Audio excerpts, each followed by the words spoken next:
ನಡಿ ಈಗ ಶುರು ಮಾಡೋಣ.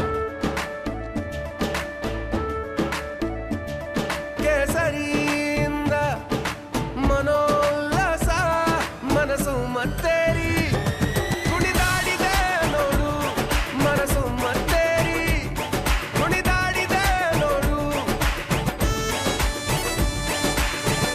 ಕ್ಷಣ ಕ್ಷಣವೂ ಆಚರಿಸಿ ಕೇಸರಿ ಹಬ್ಬ. ವಿಮಲ್ ಬಾಯಲ್ಲಿ ಹೇಳಿ ಕೇಸರಿ. ರೇವಣ್ಣ ತಾಯ್ನಾಡಿಗೆ ಆಗಮಿಸ್ತಾ ಇದ್ದಂತೆ ಒಂದ್ ಕಡೆ ಎಸ್ಐಟಿ ಅಧಿಕಾರಿಗಳು ತಮ್ಮ ವಶಕ್ಕೆ ಈಗಾಗಲೇ ಪಡೆದುಕೊಂಡಿದ್ದಾರೆ. ತನಿಖೆಯನ್ನ ಮತ್ತಷ್ಟು ಚುರುಕುಗೊಳಿಸಲಿದ್ದಾರೆ. ಮತ್ತೊಂದು ಕಡೆ ಎಸ್ಐಟಿ ಬಂಧನದಲ್ಲಿ ಇರುವಂತಹ ಪ್ರಜ್ವಲ್ ಭೇಟಿಗೆ ಅಭಿಮಾನಿಯೋರ್ವರು ಬಂದಿದ್ರಂತೆ.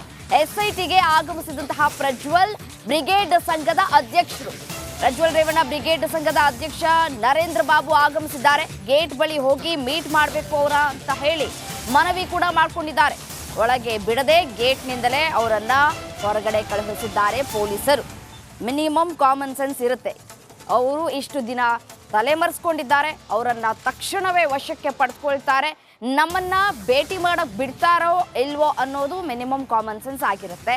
ಆದರೂ ಕೂಡ ಅವರನ್ನ ಭೇಟಿ ಆಗಬೇಕು ಅಂತ ಹೇಳಿ ಕಾದು ಕುಳಿತಿದ್ದು, ಭೇಟಿ ಆಗದೇನೆ ಇದೀಗ ಹೊರ ನಡೆದಿದ್ದಾರೆ. ನರೇಂದ್ರ ಬಾಬು ಎನ್ನುವವರು ಒಳಗಡೆ ಬಿಡದೆ ಗೇಟ್ನಿಂದಲೇ ಹೊರಗಡೆ ಕಳುಹಿಸಿದ್ದಾರೆ ಪೊಲೀಸರು. ಎಸ್ಐಟಿ ಬಂಧನದ ನಂತರ ಕಾದು ಕುಳಿತು ಆ ನಂತರ ವಾಪಸ್ಸಾಗಿದ್ದಾರೆ. ನೀವೇನೇ ಹೇಳಿದ್ರು ನಾವು ಅವರನ್ನು ಭೇಟಿ ಮಾಡೋದಕ್ಕೆ ಬಿಡೋದಕ್ಕೆ ಸಾಧ್ಯ ಆಗೋದಿಲ್ಲ. ಅವರು ನಮ್ಮ ವಶದಲ್ಲಿದ್ದಾರೆ.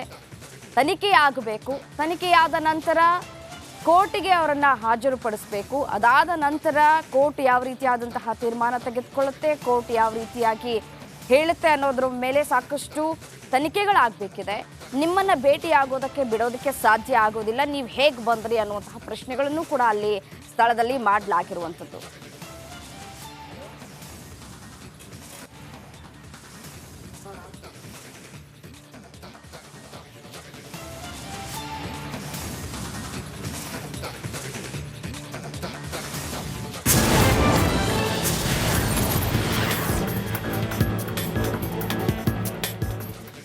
ಮತ್ತಷ್ಟು ಪ್ರಮುಖ ಸುದ್ದಿಗಳನ್ನು ಕ್ವಿಕ್ ಆಗಿ ನೋಡ್ತಾ ಹೋಗೋಣ ಈ ಕ್ಷಣದ ಟಾಪ್ 30ಯಲ್ಲಿ. ಅತ್ಯಾಚಾರಿ ಆರೋಪಿ ಪ್ರಜ್ವಲ್ ರೇವಣ್ಣ ಕೊನೆಗೂ ಎಸ್ಐಟಿ ಕೆಡ್ಡಾಕೆ ಬಿದ್ದಿದ್ದಾರೆ. ಲಫ್ತಾನ್ಸಾ ಏರ್ಲೈನ್ಸ್ನಲ್ಲಿ ಮ್ಯೂನಿಕ್ನಿಂದ ಬಂದಂಥ ಪ್ರಜ್ವಲ್ ಮಧ್ಯರಾತ್ರಿ 12:48 ಸುಮಾರಿಗೆ ದೇವನಹಳ್ಳಿ ಏರ್ಪೋರ್ಟ್ಗೆ ಬಂದು ಇಳಿದಿದ್ರು.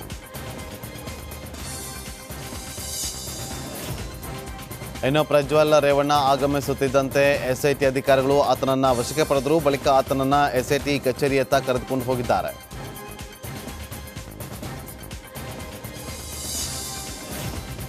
ಇನ್ನು ಸಂಸದ ಪ್ರಜ್ವಲ್ ರೇವಣ್ಣ ಅವರನ್ನು ಏರ್ಪೋರ್ಟ್ನಲ್ಲೇ ಬಂಧನ ಮಾಡಿದಂಥ ಎಸ್ಐಟಿ ಅಧಿಕಾರಿಗಳು ಸಿಐಡಿ ಕಚೇರಿಗೆ ಕರೆದುಕೊಂಡು ಬಂದು ಪ್ರಾಥಮಿಕ ತನಿಖೆಯನ್ನು ನಡೆಸೋದಕ್ಕೆ ಎಲ್ಲ ರೀತಿಯಾದಂಥ ಸಿದ್ಧತೆಯನ್ನು ನಡೆಸಿದ್ದಾರೆ. ಬರೋಬ್ಬರಿ 35 ದಿನ ತಲೆಮರೆಸಿಕೊಂಡಿದ್ದಂಥ ಪ್ರಜ್ವಲ್ ರೇವಣ್ಣನನ್ನು ಕೊನೆಗೂ ಎಸ್ಐಟಿ ಅಧಿಕಾರಿಗಳು ಅರೆಸ್ಟ್ ಮಾಡಿ ಸಿಐಡಿ ಕಚೇರಿಗೆ ಕರೆತಂದಿದ್ದಾರೆ. ಕಚೇರಿಯಲ್ಲಿ ಈ ಹಿಂದೆ ರೇವಣ್ಣಗೆ ನೀಡಿದ್ದ ಹೊಸ ತಲೆದಿಂಬು, ಹಾಸಿಗೆ, ಬೆಡ್ ಶೀಟ್ಗಳನ್ನೇ ಪ್ರಜ್ವಲ್ಗೂ ಕೂಡ ನೀಡಿದ್ದಾರೆ. ಹಿಂದಿನಿಂದಲೇ ಎಸ್ಐಟಿ ಅಸಲಿ